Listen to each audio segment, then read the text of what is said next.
Alam mo, pag minsan, parang dagat ang buhay.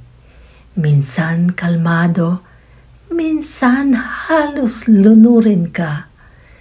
Dito sa Nauhan Lake, tuwing tumitingin ako sa tubig, parang kinakausap ako ni Lord. Hindi lahat ng alon ay pananakot. Minsan, alon din ang nagtutulak sa iyo palapit sa Diyos.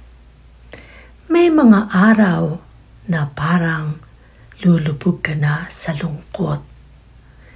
May mga gabi na walang direksyon ang bangka mo. Pero tandaan mo, anak, hindi mo kailangan ng buong mapa.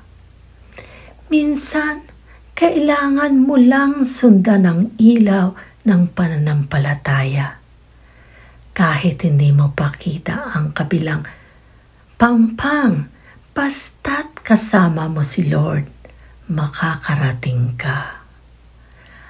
Ang paglalakbay sa dagat ng buhay ay hindi para sa matapang lamang, kundi para sa marunong magtiwala.